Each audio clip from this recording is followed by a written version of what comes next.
sun. They are stone and steel and wood and wire. They can change two things to one.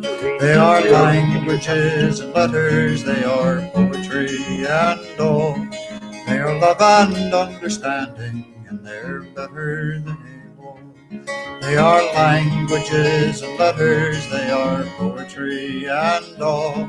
They are love and understanding, and they're better than a wall.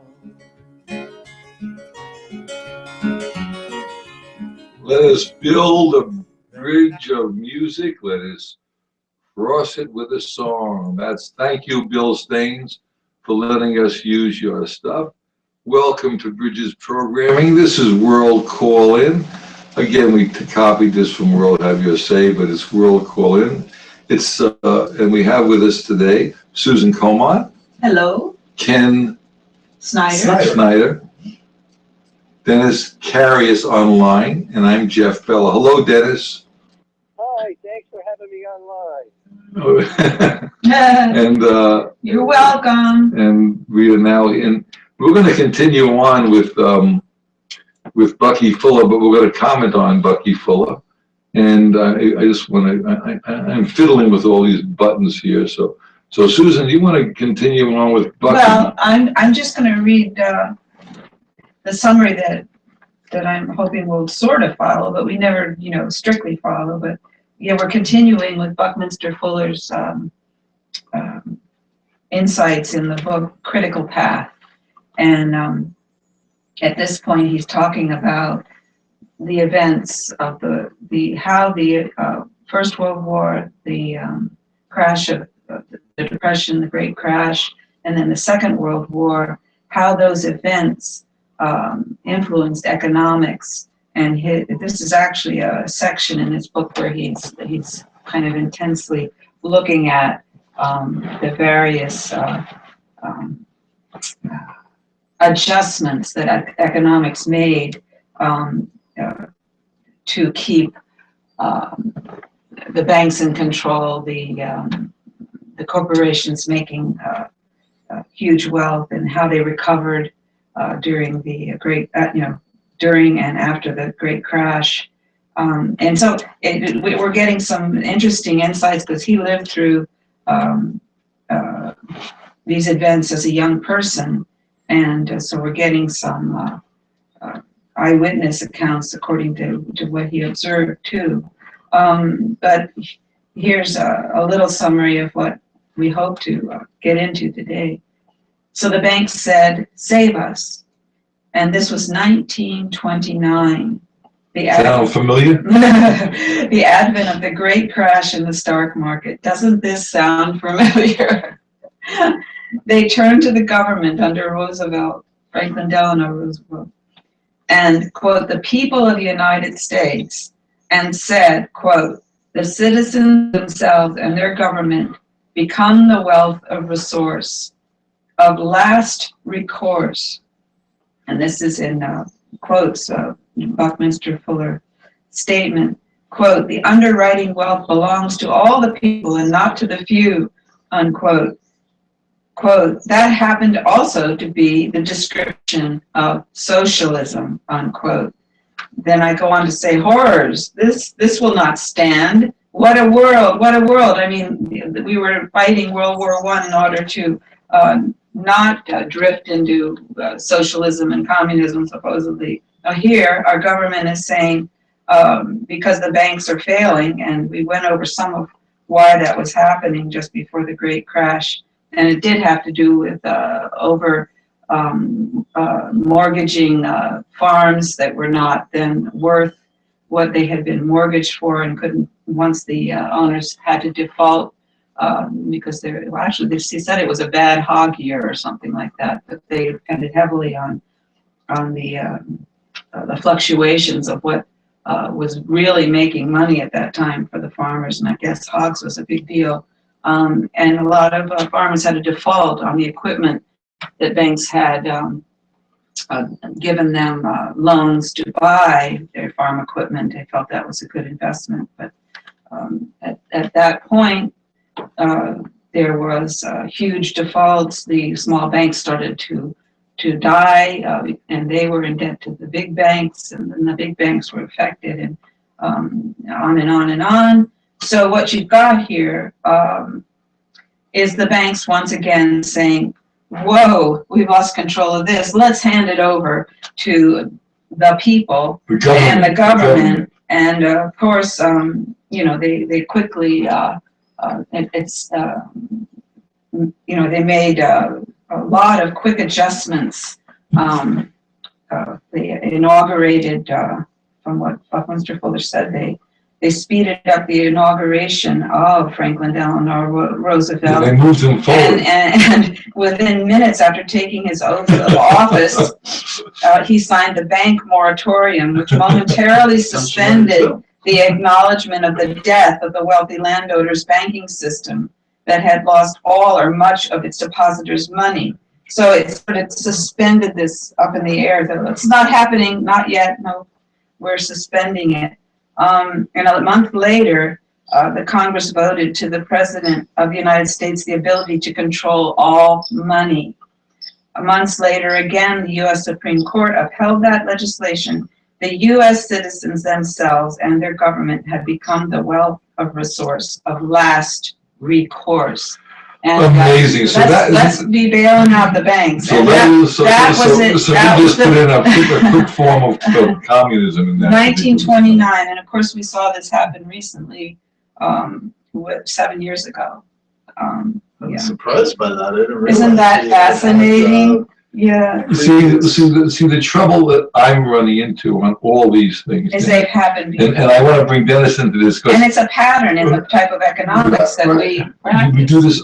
It's a jubilee for the banks, not for the population. Well, the jubilee they took the jubilee out of now Dennis, away from now the wouldn't you call this, Dennis? I want to ask you a question. Now, if you were a banker and you were bailed out by us, the people, wouldn't you call this a very functional government? Well, if I were like a millionaire and I'm able to become a billionaire from things like that, yes, I would. So this is a very, very functional government. Oh, you're not working on it? Oh, wait a second. Jeff probably sat on the wire or something. A little problem. But interesting about this too is, of course, they felt uncomfortable because this is getting a little too close to communism and socialism. So Roosevelt and his, but this is, I'm reading from Buckminster Fuller, Roosevelt and his advisor. Yes, just a sec. Let me just read this one sentence here. Roosevelt and his advisors said, quote, "One thing is clear, despite the emergency, America abhors socialism. Americans don't like the assumption that everybody is equal. Americans are so independent, they don't feel at all equal. They don't like socialism at all. But, said the New Dealers, the fact that we, the American people, are going to have to guarantee our own bank accounts. People don't like to keep their money under their mattresses and prefer to put it into a bank. So we will have to do what we can to rehabilitate the banks." Now this is a real quote that I never heard before, right? And this is from Bucky. Now this. So don't you think we have a really great functional government that makes sure all these banks and all these millionaires stay millionaires? If I were that rich, yes, I would think. So we have a really great functional government. Let's leave it at that and let's say that's the way it should be. Is that okay? You mean if just 1% or are happy? What if the rest of the population is losing everything? What do you think? Don't you think that that's a good idea that at least the 1% have it functional? For them, yes, I do. So why do we do anything more? Let's leave it the way it is, and let Sarah Palin take over. We get a nice female in there, and it's all, and she can even see Russia from her front stoop. I think this is great. I mean, we got a president who can see Russia from the front stoop. But here's how they pulled it off, and here's another quote from Buckminster Fuller. This is how it got pulled off. "But let us not deceive ourselves. With the government of the people guaranteeing the bank accounts, it becomes, in operating fact, socialism.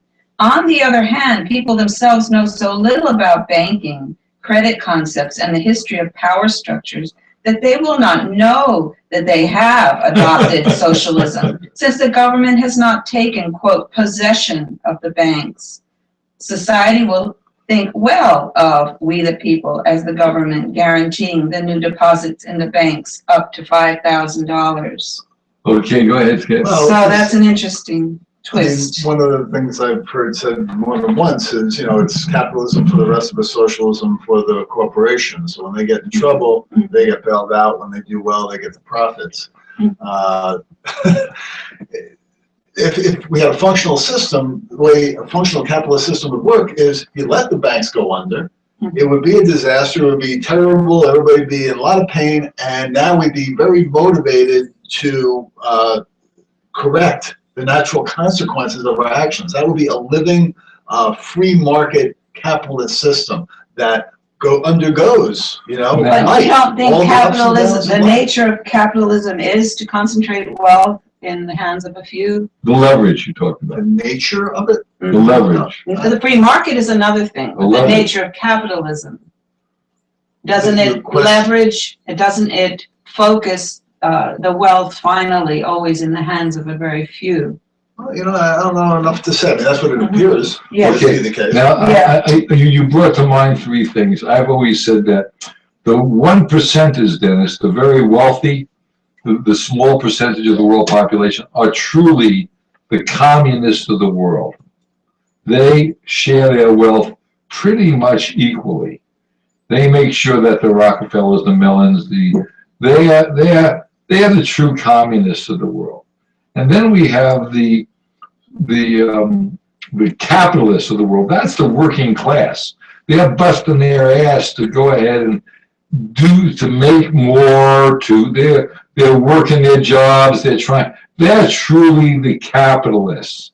And then we have the socialists who say, "Wait a second, I want what I want, and I don't want to work at all. I want to play the system." So those are your three ways it's working. But what you don't have is a true free market. And that's where, by the way, this program is brought to you by the HREM, the Human Renewable Energy Measure. You're listening to Bridges Programming, and we also have a nonprofit that we sponsor called Renew the Earth. So you'll be able to check that out. But meanwhile, I want to bring this out to you that if we had a measurement for human beings, that all human beings have to have their basic needs met, no matter what, for about an hour's worth of their labor or time, their intellect and labor, then you wouldn't need a minimum wage. You wouldn't need maybe you should put it in a different way. Instead of an hour's worth, say a small percentage of their working life. Okay, for their basic because needs. I don't think people understand. Okay, for their basic needs met. A percentage. Then you could go to the person and say, I just swept the floor for you, or I've just did an operation on your head, and whatever. You worked for 1 hour and you did something functioning for someone, but you want to buy a new car, or you want to buy a bigger house, or you want to do something. You're still talking about free market. You're still right? Yeah. And then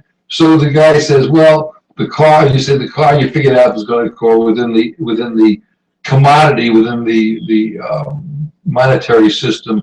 The currency is worth $100.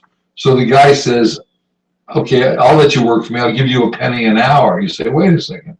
Why should I work for you for a penny an hour? Because that's going to take me too long of my life work to get that $100 car. You say, I'm sorry, I'm not working you for a penny an hour. You go to walk out the door. Well, then the guy says, wait a minute, you did a really good job operating on my head or sweeping my floor. Come back. How much do you want? You say, well, I really want to buy that car. It's $100. How about $100 an hour? And you say, no, I can't really do that. My business won't require it. How about $10 an hour?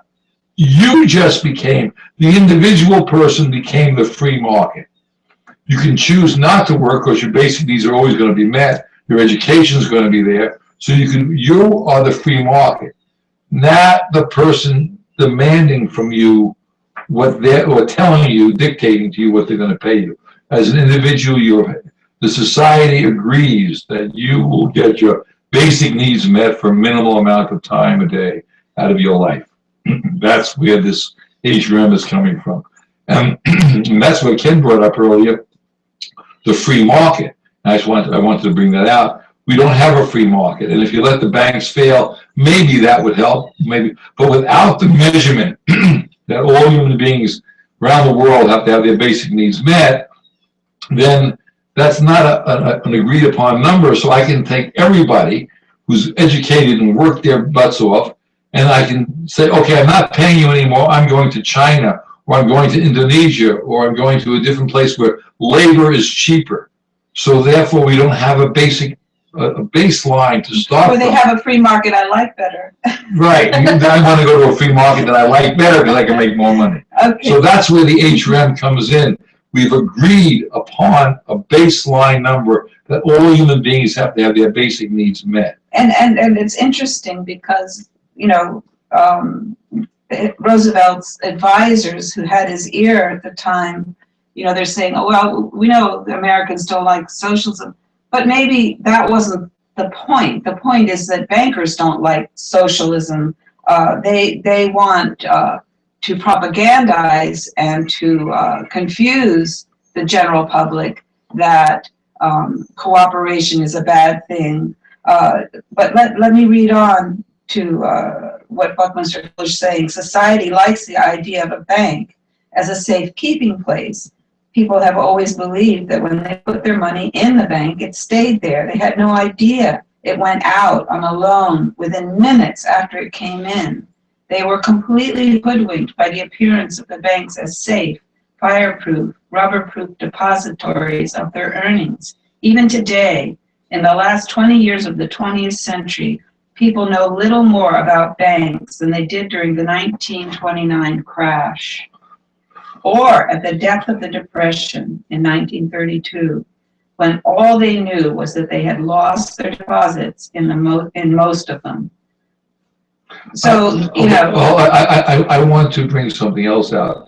Go ahead, Ken. I was going to say, I think it's worse than that. I don't know enough about this, but it's in a fractional banking system. So just the money you put in there, that's right. They can then. That's what I'm going to bring out. I think that came That's out what I'm later. going to bring out. At that time, If anybody wants to check this out, the best one I found on this, on how money works, is called Money as Debt, and it was done by a guy in Canada. Paul Grignon. Paul Grignon. And Kucinich put out a nice piece also, really little cartoony. Right, nice. right, very nice piece. And like anybody, all of us can open up our own bank for $1,111.11. That's a fact. That's all, and that's all the real money we need.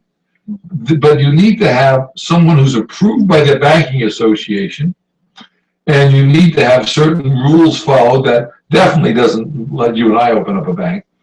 And once we open up the bank, by law, not natural law, but by man's law, rule of law, is if I open up that bank, let's say for argument's sake, call it $10,000. Well, no, $1,000, $1,111. I can then legally write a loan for $10,000.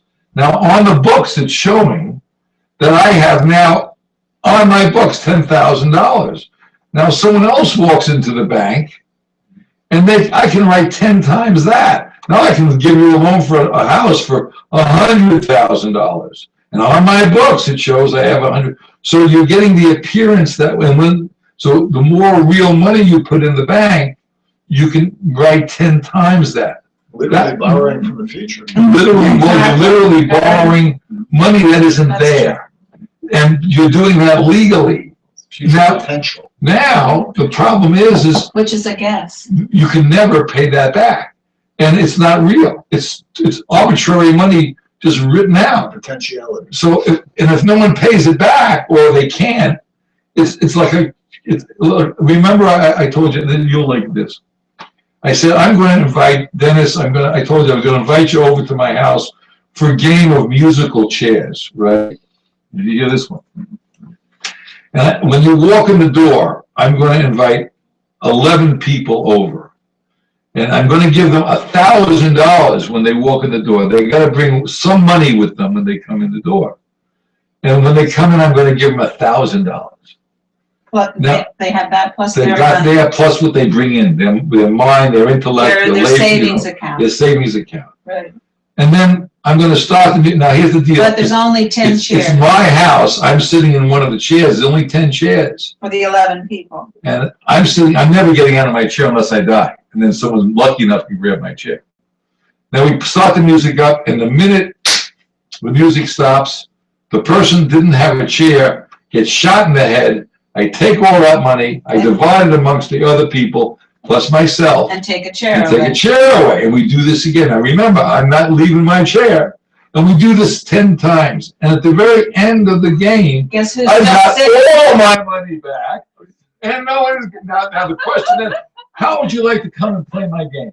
Well, and my first question after the first guy got shot is like, can I go in on the house with you? I'll get my own chair in the house or listen to it. No, it's not sharing. It's not sharing. But that's not the way the economic system works. And this is a coerced participation that we're all, in some form. This is a symbolic story, but this is what we're doing. It's very apt. And earlier you said, the bankers, these guys now have their own socialism. Right, they have the chairs. But I think more aptly, it's a tribal system. It's really about who's in our mob, who's in our group, right. who's in on the racket. Well, we simplified it, and the big guys, the 1%, as Dennis calls them, they have the permanent chairs. And we're all playing that game, but this is very real because now it does very real damage. Right, in Syria, people are getting shot now. And we in can, Indonesia, relate shot, it with maybe a sense of humor here because if you don't laugh, you might cry. I mean, you and I can't print up money at will and send it on pallets over to Iraq only to have it just disappear into the ether. We can, but there's the money, but it's going to say. Renewable energy is a good thing to have. That's what it's going to say on the dollar bills. And maybe people will use them or not, but it's going to be worth the same. But at least it gives them good advice. Not in God we trust, but renewable energy really works real well. That God gives us. But even though, Franklin Delano Roosevelt was one of the privileged few, and he was, being advised by bankers and by people who would like the status quo to return to, power and money in the hands of the few. The New Deal was trying, in its way, to control the corruption in banks. And I'm going to quote again from Buckminster Fullers just to move us along. When the government owns the wealth and controls the issuance of its money, it is socialism. The New Deal was not trying to deceive the people, but was engaged in a rescue operation of the first order and was hopeful of not irritating the people psychologically by what it seemed was critically mandatory to accomplish. Then, paradoxically, the people they irritated greatly were yesterday's rich, in particular those who were as yet living on the dividends and interests of as yet solvent industrial corporations, stocks, and bonds. In fear of the New Deal, they sought to discredit Roosevelt by a word-of-mouth campaign. From 1933 to 40, individual members of rich gentlemen's clubs of New York were ostracized from membership in the rudest manner by the, quote, members if they were not heard to speak frequently of that son of a bitch in the White House, unquote. That's amazing. Franklin Delano Roosevelt said in effect, quote, we've got to do what we feel is best for the people by whatever name the best may bear. We've got them depositing again in the banks and are rehabilitating all those mortgage properties which we have inherited by loaning the new owners of the properties funds to negative interest, provided they will rehabilitate the property, re-roof or put in a bathroom, etc. So they were actually encouraging people to go back on their farms and giving them loans to fix the property up so that it was worth something. That didn't happen when they foreclosed on everybody 7 years ago. Interestingly enough, the bankers could have done just that. Yes, exactly. And Buckminster Fullers does another interesting thing which he talks about. Dennis, would you do me a favor, please, and turn on your computer to YouTube Bridges programming Okay, and my see it. computer's on. Okay, my computer's on. Do you see Ken now? Have you seen Ken? Oh, no. Okay, no, I haven't gone to that level yet. Okay, because I want you to, I'm just curious to see if the viewers thing is coming up, and I don't see any viewers on here now, and I want to see if that's working. It seems that the New Deal that Roosevelt was trying to implement was and I don't know if this is true, but it feels like it was around the first time they tried to regulate banks in the United States. And what Buckminster Fuller is saying here is everything was now out in the open about the world of banking. The New Deal said it was going to prohibit usurious rates of interest. Quote, the banks must earn enough to keep themselves going, but only can charge 1.5% interest. Banks are regulated just like the post office. No banker had authority beyond that of the postmaster. A New Deal completely separated from banking what Morgan and many of the private banks have been doing, taking deposit money and putting it into common stocks and even into the banker's own highly speculative private ventures. Thus came the New Deal's Securities and Exchange Commission and the complete separation of banking and initial risk financing, or at least supposedly so. Banks' trust departments could as yet buy and sell corporate venture stocks for clients' accounts, however. So there were loopholes still, but they were trying to control the most obvious things that banks were doing. But go ahead. I was going to say now, I'm surprised again that there was a precedent for what I understood the main purpose of Glass-Steagall was about, was to keep that separation between investment. So obviously we lost it in between times. We never really had it though. He tried to establish, well, it worked for a while, and you're going to find how it got lost again.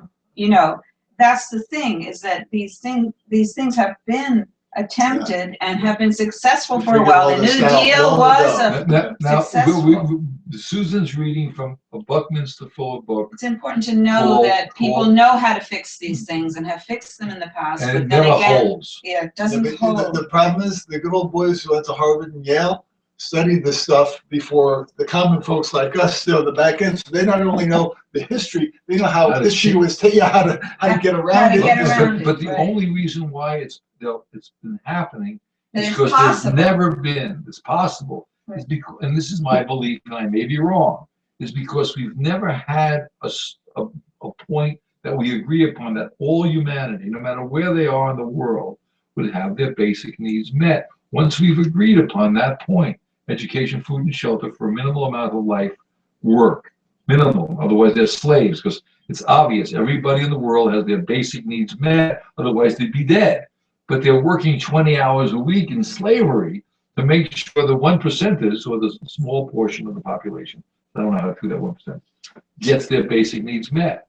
And Bucky goes on, I mean, so we're reading this from. So even some I want to tell you where they're reading the book from. So yeah, there's Critical Path, Buckminster Fuller's final book before he was published in 1980, about 2 or 3 years before he died, and it's you know, all of his it's what he wanted to leave for people to consider after his death. But here, you know, even then, some bankers actually went to prison, for goodness sake. Quote, few today remember that a half century ago, a number of New York's and Chicago's top bankers were sentenced into penitentiaries. The New Yorkers to Sing Sing, the senior partner of J.P. Morgan and Company, the president of the National City Bank, the president of Chase Bank, every one of them had been found to be doing reprehensible financial tricks. They were selling their own friends short. They were opening their friends' mail and manipulating the stock market. They were manipulating everybody. They were overstepping the moral limits of the privileges ethically existent for officers in the banking game. So a great house cleaning was done by the New Deal. But again, I'm thinking about the Liborg rigging. I'm thinking about What was the other one? Oh, with HSBC, with Yes. arms deals and Yes. arming terrorists. Well, Yes. look, Yeah, They you're it goes all up. red-handed. Nobody's gone to jail, so they also learned how to circumvent. Right, this. of Oh, course, yes. of course. Now they learned to get much worse Now- than that and not go to jail. Yeah, Now, that's a right, very functional exactly. government for those people. Right. Well, That's the a functional very banking functional system. government. Well, they've suppressed the government so much or Well- intimidated. Well, 20 Yeah. years ago, you heard of Ken Lay, and he went to jail, then he died. And then you've heard of Bernie. What is it? So we've been told. Oh, yeah. And then you've got the other guy who just He and Howard Hughes or No, something. who was the guy who just went to jail? They made a big deal out of him for the last. What's his name? I forget. But it's someone else. Give me the No, context. he was an investor. He had a. Oh, the guy in England. No, here, right here. Oh, okay. He He was was thinking of the same person I am. no, the guy who just. There's only one. No, there was one guy, only one guy, One guy. and they made an example of him, and they put him in jail. And he lost his. I think that's the guy. Bernie. Yeah, I think. Well, if you can't think of it, don't torture us. Anyway, but don't you see, this has been without the basic line of agreement that all humanity has to have their basic needs. And Okay. by the way, And here, I want to get this. Let me out that I don't believe that everybody should be equal. I think that people who work harder should have more because they you want to mean work equal harder. financially is what you're Financially. saying. But I don't want to kill anybody while, if I'm ambitious and I'm working harder and I want to make, I have $1 million and I want to make $1 billion, as Dennis would say, that's being greedy. I would say, no, I'm ambitious, but I'm killing people along the way doing that. Now, I want to set it up so no human being ever has to suffer for my ambition, which takes away the greed factor, I think. So you see where I'm going with that, Dennis? Don't get Dennis going on Oh. greed, Jeff. Okay, I won't get you. Susan said You not don't to want get you. Dennis to talk about greed, right? No, because we only have an hour. Oh, Okay, wait, just let me talk about. can I just mention Yes, go real ahead. quick? Just teasing Susan, you, Dennis.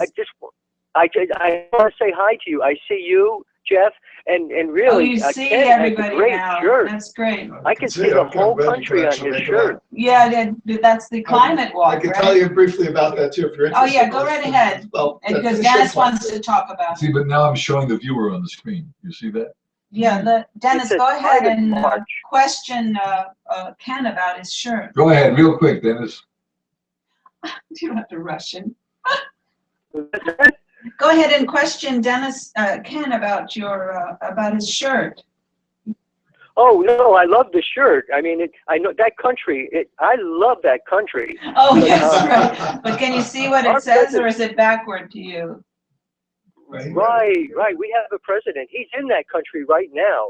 Oh, yes. In I America. know. But I don't see where he is because it's called Alaska.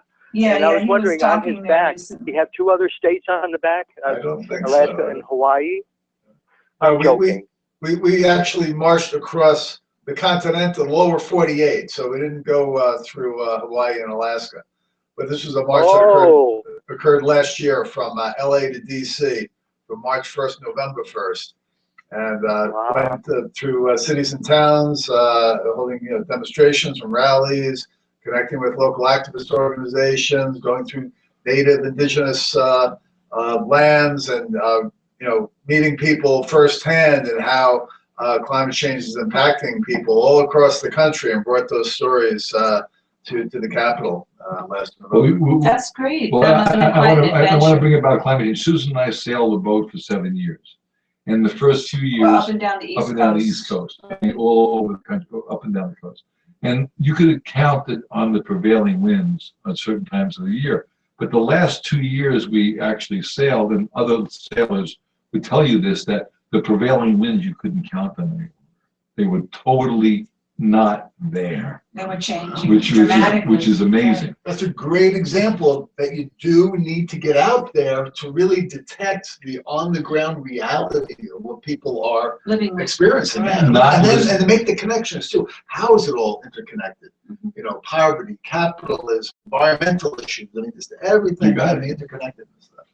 Okay, so Dennis, that answers you. By the way, I got to tell you, he really didn't march. He was in a car that said march. I'm kidding. The car said We would have support people. So did anybody, keep a journal throughout this so that it could be maybe accessed? A number of people did, but there's Yeah. one woman that's married to Camp did a great job of writing a letter to the president every day. Oh, that's cool. We should put that out there. Yeah. We should, Oh, yeah. if they're not too long, letters, we should Do you put think that. any of We them should would put like that on our to? website. Sure, that You- And did anyone do video on this? There's So we could set up a whole program about video in the march. climatemarch.org. Okay. I think it's still out there. Well, let's get that on. We put that out there, and that way we can see. The trouble is, we all do these marches, But they're these separated events, from each other. and then it sort of disappears. Like Bucky Fuller disappears. We need like an Utah archive Phillips area. disappears. These great minds and this great work of people trying to change something, they disappear. And trying to remind us of what works and has worked, but we've lost it again. I mean, the New Deal worked in a lot of ways to control the most egregious activities of the banks. But slowly, as you say, they were able to, reassess and say, well, this They is what chip we it out. They chip away, and they change. They take the laws and. And meanwhile, the rest of us are just working hard to make a living and feed our families, and we're not accessing information that way. There are people that just concentrate on how they can forward the bankers' interests. I mean, that's what they're hired write to laws. do. A lot of lawyers spend Yeah. a lot of money, spend a lot of time doing it too. Just like with these trade agreements, you think, here we are trying to, oppose these things, and you got, huge swaths of highly paid attorneys working on this day in, day out for decades. Well, that's- Where are the attorneys again, working for the people? We just Yeah. got back They to the don't get economic system. much. Like right now, we've already press. said we can't stand Cuba because it's communistic. Well, the reality is all of a sudden that we're opening our arms and making nice in Cuba. Well, why? Well, they just found oil off the coast of Cuba, and they found out cobalt is only 90 miles away from our I batteries didn't know this. off the Why am I not coast of Cuba. surprised? Wow, let's make nice to Cuba because they've got all these natural resources. And then when we make nice, we can bring in our other industries to them, like we pushed out originally and that Castro pushed out. Now, Castro, I don't know whether he was a good guy or a bad guy, but at least I know that when we went to Cuba, everybody there had an education. They have a better life expectancy than we got. They've got better schooling than we have. I mean, you name it, they don't have freedom as far as if I talked about United States, Cuba, the way I talk about the United States, they'd shoot me in Cuba. But that's one thing I found a problem. But the reality is everyone's got food, they're not starving in Cuba. They play dominoes, they have free time, there's music, there's art, all the kids are well educated. I mean, my God, man, there are certain things we are not the best country in the world. We would like to be, but I don't think we should have a best country. I think we should have a best globe. I don't want to play. When you said, Dennis, you like that country, you love the country, but everything this country has is based on all other nations in the world contributing to our country. So I want to salute the world flag, not the American flag. And I had a problem with that. I had the world flag above the American flag on my flagpole, and the cops came and made me reverse it. Did you know that? True story. You're not, according to them, there's a law that says I can't have a flag in the United States above the American flag. I think it's not a law, but I wasn't going to. No, it's a tradition. But the cop said, he knew me. He said, you want to fight that battle? I said, no, I have other battles to fight. So I reversed the flag. But the American flag, the world is more important than the United States. Our globe is more important than the United States. So when you say you love your country, that's a feeling. But don't you think we have I want right? to just add something. Go ahead. I'm with two groups, right? One group is called the United Nations Association. I'm the chair of our local chapter of UNA, United Nations Association, which is just what you're talking about, to get all the world to come together. And also another group I'm with, which reminds me of Ken's shirt, which says Climate March, is a group called Solarize. All over the world, there are groups. I'm in Solarize Albany, but there's groups all over the world. Solarize Troy, Solarize Saratoga, Solarize Schenectady, and that's to get this world to get away from climate change. Well, I asked Solarize groups to do a program called Solarize the World, but they have to go to to their official group to get permission to talk about that. Oh, well. May I say one of the first things that the New Deal Emergency Act was, and here's where I'm going to read it, provided jobs for approximately anyone who wanted them. The WPA, Works Progress Administration, was established. And that was one of the very first things they did. One of the first things we didn't, at this country, when we had our real estate, I call it a real estate crash, but I think there were a lot of other things forcing that collapse 7 years ago, but that was the obvious thing. But the corporations, they didn't say, okay, now we're going to try to employ people in the United States. No, they said, okay, let's get even cheaper places to make our goods and try to sell them back to the people in the United States. They're still trying to drain. They're manipulating Yes, the way of the yes. world with the cheapest possible stuff they can keep on making more currency, more money. So this They're works. not trying to make a better, like for instance, they're not trying to solarize the world and at all costs and then get rid of that money. They're trying to just keep on making money upon money, which has no physical basis to help humanity. That's where I'm going with that. I just want to say, that bailout to me was the end. Like it was the most blatant, overt expression. Yes, that they can do what it. they were Right. saying basically It was, we stole your money and now you're just going to hand over a bunch more money. So it's like, They're why is the thugs. stock market going up? Well, if you give me a few $1 billion, my stock goes up too, because you just gave me a few $1 billion. Right. Where's the economy in that? No, there is none. There is no That's economy. the point. Circulation of No, currency involved in that. Or even of real value. There's no of value. any kind. There's no value in it, but they're Saying not. it for what it is. What is that? No, That's a but robbery. what they It is. no, They're thugs. no, but openly They're thugs. It's conducted. mobsters. but they didn't Right. give you. They didn't give you money. We didn't know it, but we had been hijacked. No, but they didn't give you money. They gave you their labor, their hours of labor. The money represents hours of your life. And that's what we're objecting. If I just gave you printed money here, you can have all the printed money you want, but you can't have my life work. The trouble is with converting, we're not realizing that the money is human beings' life work.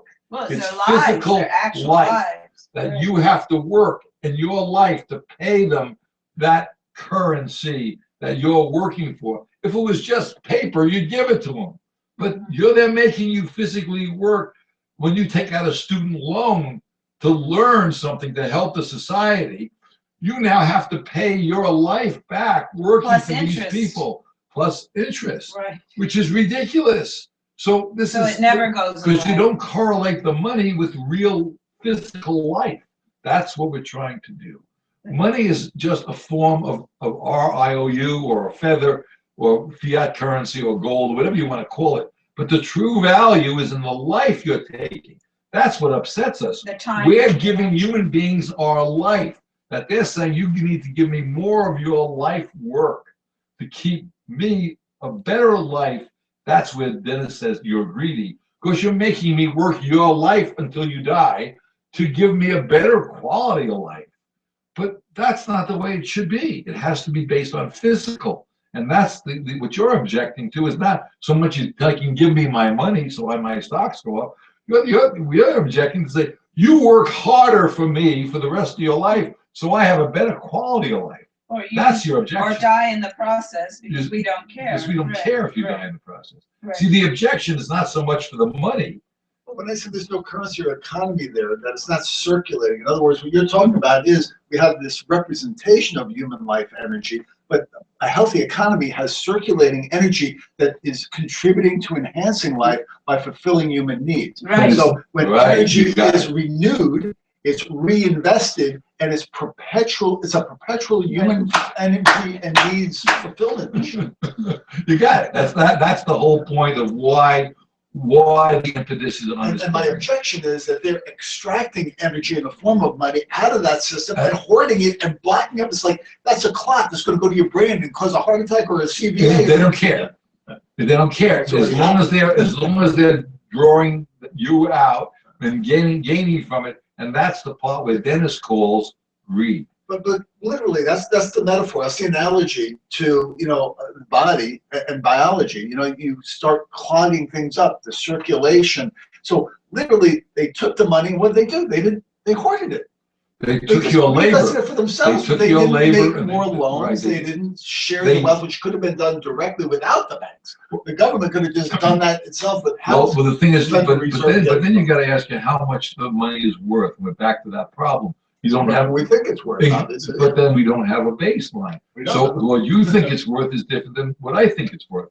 I don't. As a matter of fact, someone said to me, "I'll give you $1 million to work for me to build these houses." And I said, "I don't want your money. I don't want to build houses for you.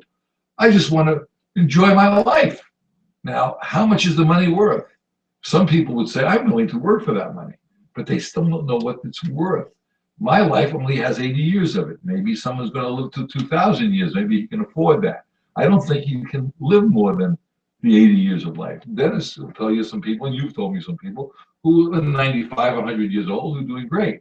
But that's still a small portion. I think that we have to focus on life value, physical value in life. And that's where the HREM comes in. Again, it always gets down to what is the dollar worth, what's a human being worth. We have to put the physical portion into the game. If economics is to be a human system, it needs to have a basis in human survival needs. Right, universal human needs. Yes, exactly. So there's supply and demand, but then there's this qualitative component of human value, and there's these universal needs, and we value things that meet needs, but where the magic happens is we don't all value the same strategies for meeting those. Right. We need to have the understanding. That's where we can quantify things, but then that's where the art comes in. Right. You have first of all, you have to have a subjective. Everything's subjective, but we need one objective point that we agree upon. That's basic. And once that objective point is in position, then the subjective portion goes crazy as the economic system, where the free market truly becomes a free market. And here's where I'm just going to read a few passages, and this is very interesting to see how, there was a peak where the New Deal, was bordering on what you're just discussing here, the Work Progress Administration employing everybody, the CCC, the Citizens Conservation Corps, which established all of our national parks almost, except maybe the first one in the West. But you go camping now. Anything, the trails, the clearing of these areas to make campgrounds, the buildings that were built, all done by young men who were essentially like an army, and they were living there, right? And then it became that, but it got militarized later. And because of the transition from that point, because they were so nervous about the idea of communism, socialism. Heck, we just were fighting a war, in World War I to, say that this is not any good. So we got to get away from this as soon as possible, because this is, people will get on to, what were we fighting the war about if now we're, being socialist and essentially communist anyway. FDR, Franklin Delano Roosevelt, he starts to back away. He doesn't want to keep people on the New Deal Work Progress Administration. He wants to try to get everyone employed, through the unions, and the unions get more and more strength, and in particular, the building industries. They were and that's the first thing that starts to, they start pumping money into it. They rejuvenate the building industry. It says here, the rejuvenation of building industry was reset in motion as a concession to the building trades and a move to increase employment, not as a much needed evolutionary advance in the art of human environmental controlling. He's saying, Buckminster Fuller goes on to say that they just went back to the traditional ways of building. They weren't inventing anything more efficient or they weren't, They weren't doing things economically. Yes, right. They just said, let's get people employed. Let's do it the way we know how to do it. We're set up for it. And then this transitions almost at the same time. And here's the quote. The New Deal went on to rationalize its strategic acts by arguing to itself, quote, in order to continue as a nation, we must have our national defense, since it is established that there is nowhere nearly enough life support to go around in the world. If we don't have a formidable national defense, we're going to be successfully attacked by hungry enemies. Our national defense can't carry on without steel and the generation of electricity, the production of chemicals and other imperative industrial items.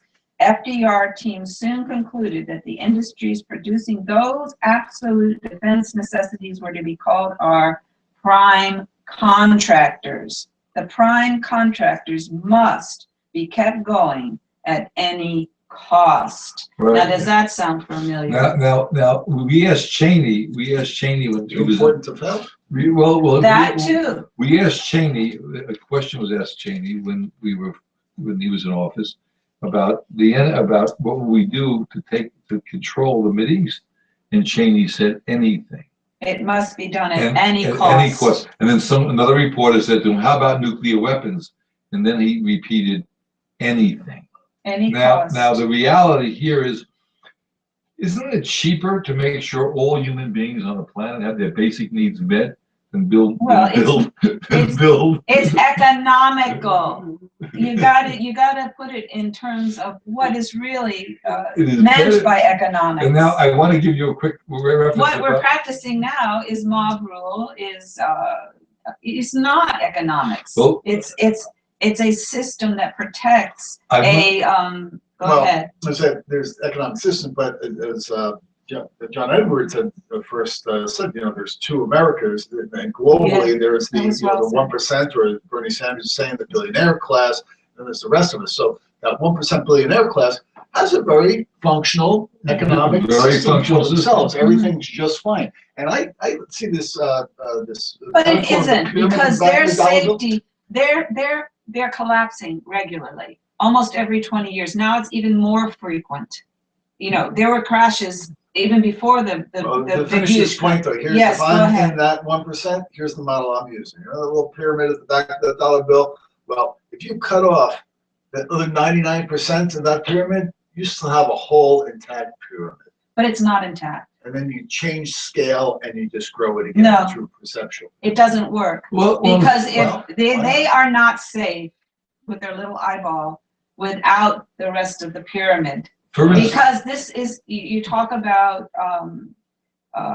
dependencies, even any structure, they're dependent on the rest of the pyramid, and on the contentment, and on. We replace people with technology, as we're doing. We have not, and we may not be able to completely do that. Maybe it won't be allowed by the rest of the population. Hold on, I have a concept. If you have a population that is displaced, starving, feels there's no future possibility of fulfilling their capacity as a human being, these people and they're the biggest part of the pyramid, and this is the biggest fear of the little triangle, is that that population will not cooperate anymore. At all costs, And when they don't and then the all costs turns over, and that little bit is going to be, squished right down into the ground by the larger. Then the next people. You invert the pyramid at that point, and you don't want that kind of violence to occur. You don't want, but that, I might not want that. Well, but they don't want it either. And they don't either. They think they know how far they can push the larger population. They think they know, but they don't. You see, they just don't. They're testing limits. That's what we do with that larger population. When they start to rise up, that's called terrorism. And now we have a rationale for using our technologies to arm our drones to start taking people out, with our machines. Now hold it. There's one more way to look at this, and I want to look at this in a different. It's not quite the way I would believe it. There's one fear I have. There's one scenario that I see as now let's look at it a little differently. As we gain technology, and so theoretically the population is growing over. So if I'm a 1%er, I know if I can get rid of 90% of the world population with today's technology, the few people that I need below me will live really well because they've got all these natural resources. I'm going to live better than I ever lived before, and I don't need the useless eaters. We have history in history, just like we're doing now. We're looking at history for examples. Right. We have Yes. an example of this, more than one, but the one I'm most familiar with is indigenous cultures in North America. We wiped them out pretty well, and 200 years later, we're like, hey, not too bad, pretty good deal. Right. It took the resources. We didn't need to keep them around, except for a few people on some reservations. But as long as we keep them at bay and in check, everything's just fine. That's a different Why would kind that of. work again on a No. different scale? It actually, It would doesn't work. actually, it actually, Because they were here thousands of years. We've only been here a couple of hundred years. we will eventually wipe ourselves out. And there is no comparison there. You know, thousands of years, a couple of hundred years, Europeans on the continent of North America, you know, pushing aside a civilization that had evolved for thousands and thousands of, I'm not talking about maybe 5. But more You know, and importantly, they lived here, and without destroying the environment, which we came in and But did. more- We share a value system, but I'm saying. No, I'm not saying that, but I'm just No, saying but- what damage we've done and what we have to turn to now in order to even try to compensate for that.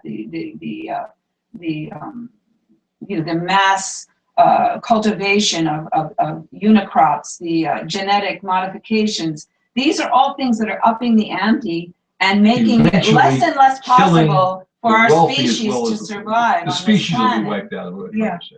The species may be wiped out, and without acknowledging the fact that all humanity has value, then they're going to wipe out their own species.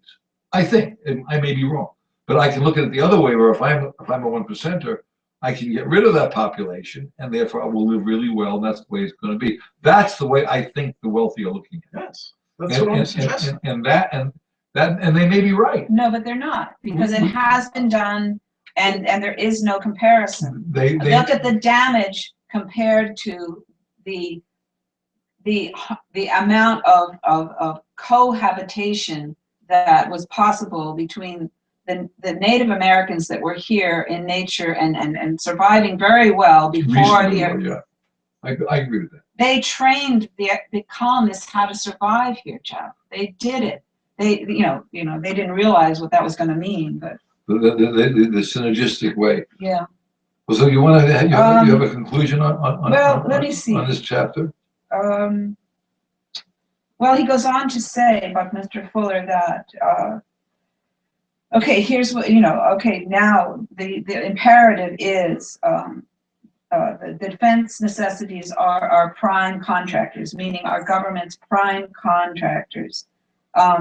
So here it goes on to say, quote, so we give war production orders to the prime contractors to produce such and such goods. The contractors with signed government contracts can then go to the banks and borrow the money to pay their overhead and to buy the materials and power and to pay the wages to produce the goods. Then we, the government, will pay the producers of those finished goods and services, and they can pay off their loans from the bank.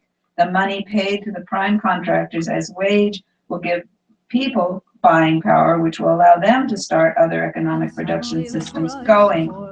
This became a monetary irrigation system, still in use today, and he was talking about 1980, which works at a rate providing about 10 recirculations in a year, following upon each major war order initiated by the paid for by the government. So he's asserting that about every 10 years is spent on war. We're out of here. Thank you guys for And that's part of listening. the economic system. Thank you, Dennis. Cars and farms and factories and trucks. Supplies go down and prices soar, our futures are at stake. And when it's gone, it won't come back, and we'll be out of luck. Oh, energy, energy. It all comes down to energy. So it's always Wonder where the money goes. Well, here's some fuel for thought. It all comes down to energy. Now, we don't have to have We can get our energy from corn and grass and trees. Even trash converts to biofuels. Break loose from the stranglehold of oil companies. Renewables can fuel the world. We're here to spread the news. Oh, energy, energy. It all comes down to energy. You wonder where the money's gone? Well, here's some fuel for thought. It all comes down to energy. Before they even go into the workplace and then get the rest of them working. Thank Thank you.